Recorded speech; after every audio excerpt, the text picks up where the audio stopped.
And just like that, we are on episode number 2. Look at me figuring out the buttons and everything. First, I want to come out and say thank you to everybody who was super supportive about episode number 1 of Now You Know. My friends, now you know that I was in my head for years. Like, I've been wanting to do this podcast, but for some imposter syndrome reasons, I just didn't. So ripping off the Band-Aid and getting episode number 1 off the ground was my biggest obstacle, and you guys came out, and you came out strong, and I could not be more grateful. It's Madden, and today we are going to talk about hard limits. These are my dating non-negotiables. Okay, first of all, you absolutely do not want to take relationship advice from me. Like, none of it. I've been single 10 years, not totally single, but this marks 10 years since my ex and I split up, then got a divorce. We co-parent, go back and forth. I've had some trickled in relationships, a lot of dating, if that's what you want to call it, but nothing super, super serious. But now that I'm 45, I have non-negotiables, and it's probably why I haven't been on a date in over 5 months. That and other reasons that we'll get to. So here are my hard limits.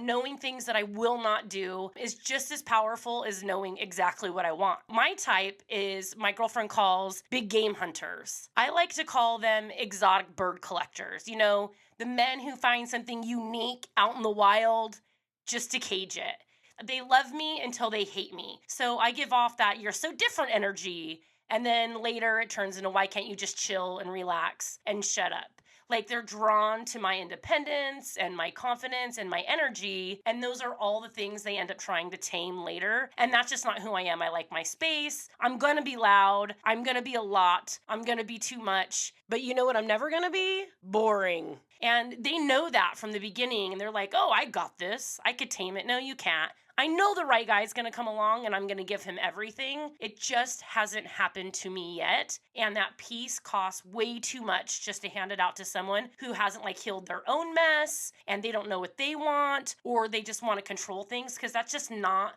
going to work for a person like me. I'd rather be alone, to be honest. Like I said, my daughter just moved home. I'm focusing on her. These are my hard limits. Okay, so we're going to get started. Number 1. Newly separated or divorced. Oh my God, the emotional construction zone. If the ink is still wet on your divorce papers, don't hit me up. I want no part of it. I don't want to be a shoulder to cry on. I'm not your lonely late night phone call where you're crying and you're victimizing yourself. I never want any part of that. And then those are the guys who they're freshly out of a relationship, so they think that's what they want, or they know that's what they don't want, and they play the "I'm ready" game, but they never are. So they're either just lying to my face, or they're not quite sure. They're emotionally unavailable. There, I said it. Emotionally unavailable. If you're still bringing up your ex in every conversation, you're absolutely not over it. I say as I bring up my ex in every conversation. But it's been 10 years. We co-parent. We talk all the time, which is also another reason that I'm probably single, because men hate it, and I totally get it. But it is something that I am moving away from. Dating somebody mid-divorce turns you into a part-time therapist. I am not educated for that. I don't want to tell you what went wrong between you and your ex, because I will tell you to your face it was probably you. I'm not judging. I'm just don't want to live in someone else's unfinished chapter. I mean, I've been there. It's just wrong timing. Get your stuff together. Get out of that marriage. Go live your most single life for a minute to see if that's what you want, and then start dating. I'm not here to rebuild you. Number 2. I know it sounds crazy, and I do not care, because I can already hear the eye rolls happening. If they're an Aries. My ex-husband is an Aries. My mama was an Aries. I'm not dating an Aries. You can have okay.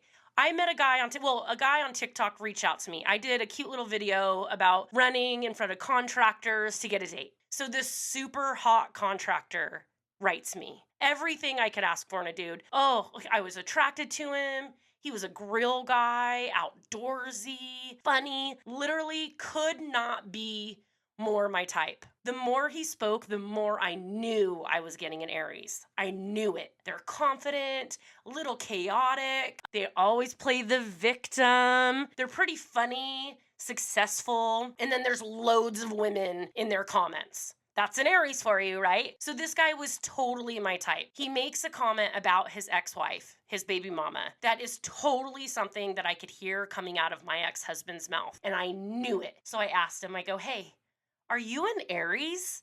He goes, how did you know that? Like, you're dead on. Yeah, I'm an Aries.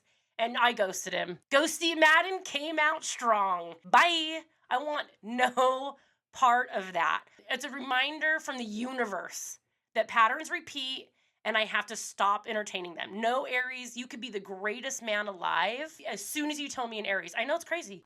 All right. Number 3, guys with young kids. Been there, done that. Okay, my kids have a dad, a good one. And I hope your kids have a great mom. Let her stay in that lane. She's the mom, I'm not. I don't want to be someone's bonus mom. I'm looking for a companion for me. I mean, relationships are already hard enough that I absolutely do not want to intermingle that. No, I don't want play dates. My kids are teenagers. They know I'm dating. I'm not really into that revolving door. My kids don't meet a lot of men, but they now know, like, I'm open now to who I am dating. I'd rather not. Man, why can't I think of the word? I don't want to blend. You have teenage kids, cool, grown kids, even though sometimes those ones are difficult as well. Okay, that's different. And you shouldn't have to do that either. You shouldn't have to take care of my children. That's my job. That's their dad's job. I'm looking for somebody for just me. If the kids kind of get involved, then maybe that'll happen. But if you have small children, nope. No. I'm not here for nap schedules. I don't want us to have to change our holiday schedules around each other. I changed my work schedule for a man. I wanted to. It was my idea. I went to work on the days that he had his son. And I loved his son. He was a great, great kid, especially in the beginning. It needs to be about me and you. Relationships, like I said, are already hard enough. And then you're going to add the dynamic of the kids who love their mom and the competition and all of that. It's not judgment. I just know my capacity, and a new family dynamic is not in that. All right, then there's number 4, the food guy. I love a guy who works out, but if you're going to judge me for eating a burger, I can't hang out with you. And you have to be able to share your food. I may not want to share mine. Like, food is important to me. If you don't love food, we're not going to work. I want to go to a restaurant, and if I can't decide what we're going to get, I want us to get like 3 things and share it all, almost like it's a buffet. Food for me is foreplay, it's chemistry, it's my personality. I love to cook outdoors. I want dinner to be an experience. I want to be talking and I want to be laughing. I always joke that Chipotle ruined my marriage. My ex loves Chipotle, and I am not a Chipotle fan. I have nothing against Chipotle. I keep trying. Maybe it's in my head because it is fresh food and most people like it. But anytime we would like have a sitter or I would recommend dinner, he'd be like, let's go to Chipotle. No. And my daughter is now the same way. She can't stand Chipotle. And he still stops and gets that every time. And she's like, Dad knows that I hate Chipotle. And then this is where he chooses for lunch all the time. I'm like, sister, you are preaching to the choir. To be honest with you, I've been manifesting one of those barbecue influencers. You know, the guys who like cook all day. This is why I love them. They're not like restaurant chefs that are gone every weekend and into the evening and working all night. The influencer chefs, they usually cook all day because they need to get that content. And I would like somebody who knows content too, because I like to do it. I'm not that great at it. And it would be cool to have a partner that we could strengthen each other in that department. They cook all day because they need the content. And then I get to reap the benefits. I get to eat it. And then they're home because they're cooking during the day. I think it's a perfect system. Don't you? It's my love language is smoke, spice, and share your plate. If we can't vibe over tacos, we are not surviving anything in real life. All right, number 5.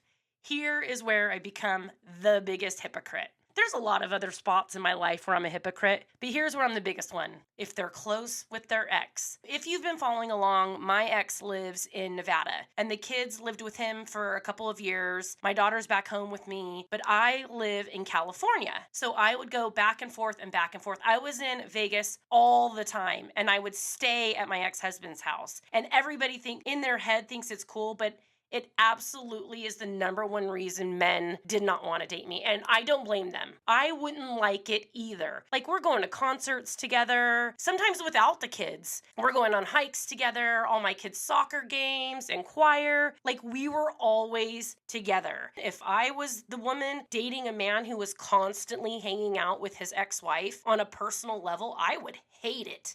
I would absolutely hate it. Co-parenting is one thing, but if you're hanging out without your new spouses or girlfriends, that's a completely other thing, which I'm 100% guilty of. So like I said, hypocrite. Now that my daughter's here, we don't hang out as much, and we're pulling away from that, which isn't such a bad idea because we're really like, the more we hang out, I could say these things because I know he feels the same way. The more he talks, the more I just want to punch him right in his mouth. Ugh. And I know he feels the same way about me. It's just no longer feasible for us to hang out all the time. There's a big, big difference between being friendly for the kids and keeping emotional strings attached. You cannot move forward if one foot is still planted in your past. That could be why this month marks 10 years since we've split, and I haven't had a really serious relationship since. I've tried, but they don't tend to work. Not always because of my relationship with him, but that is a big factor for sure. So if you're still spending weekends with your ex because you get along, then maybe just get back together. And I've even said that, like, man, I wish Joe and I got along because we talk about music and we laugh at these things and we love our children. But we just we can't have a 5-minute conversation without pissing each other off. If you can, and you're hanging out with your ex all the time, maybe go ahead and try to work that out and leave me out of it. Okay, here's the big one. And here is the reason that I even did this Hard Limits podcast. These guys who are sliding into my DMs that have a completely different political view than me, what are you thinking? It's not politics anymore. This isn't Republican versus Democrat in this era. It's not. And I'm not going to get super political on this podcast. I don't want to. It's already ugly on social media. I barely like to open it. But in this political climate, we cannot be together. We watched that show Shifting Gears where Tim the Tool Man is one political party and Dharma is another political party and they're dating. And sometimes I'm like, see, it could work out. And then I'm like, no, they're acting. This isn't real life. This is probably the hardest one for me because my eyes are completely attracted to the men on the other side of the spectrum, but my brain isn't. But this is also, like, it's a super hard limit for me. They'll look amazing and hot, and then they start talking politics, and I lose my mind. It gives me the ick. It gives me the cringe. I cannot be an agree to disagree kind of person. Not right now. It's not about parties. It's about your beliefs. And it's ugly out there right now. The last guy I dated actually surprised me. On paper, we were polar opposites. But when we actually sat down and discussed issues, we agreed on a lot more than we disagreed. So we decided to really not talk about it because there was a lot of things that we did agree on and it wasn't worth the fight. And I love me some sequoias. What? Let's not pretend that when a General Sherman enters the chat, your girl doesn't lose all of her moral values. Somebody slid into my messages the other day and was like, hey, we look like we have a lot in common. Let me take you out sometime. And I'm like, have you not looked at my page? And what part of us has anything in common? Because you clearly have not looked at any of my social media. Well, no, I take that back. I don't write a lot of politics on social media until lately, but I think you can tell that I'm a very outspoken, opinionated woman, and our politics probably don't align with that. You act like it, like you're gonna be all cool with that, but you're not. So hard limits, they're not walls, they're filters. You're allowed to have them. Don't let anybody talk you out of them. They're called boundaries. We're calling them hard limits today, but really, they're boundaries. They protect your peace, your time, your energy, keep that boundary. Anybody who keeps trying to push through it, maybe they're just not for you. Maybe turns into heartbreak. I'll see how it goes, turns into therapy. And you're allowed to be picky. People use the word picky like it's a bad thing. No, be picky. Being single out here is not that bad. I go to sleep what I want. I eat what I want. I do what I want. I would love one person. Like, I'm ready for that. If I'm going to be with somebody, I want to be with somebody. That right person is going to come in exactly when I'm not expecting it, which everybody tells me and which pisses me off. And I roll my eyes. You have to love yourself before anybody loves you. Blah, blah, blah. But it's true. And that right person is going to come in at the right time. I learned that boundaries are self-respect in action. So hold those boundaries and hold on to that self-respect. I'm not trying to be anybody's lesson anymore. I want to be somebody's calm. Madden and calm do not belong in the same sentence. What's your hard limit? Hit me up at withmadden@gmail.com. Any questions you have for the show, what your hard limits are, tell me about the ones that you learned the hard way. withmadden@gmail.com. And again, thank you so much for all of your support for episode number 1, sitting through episode number 2, and I can't wait to talk at you again on episode number 3. Not that you care, but now you know.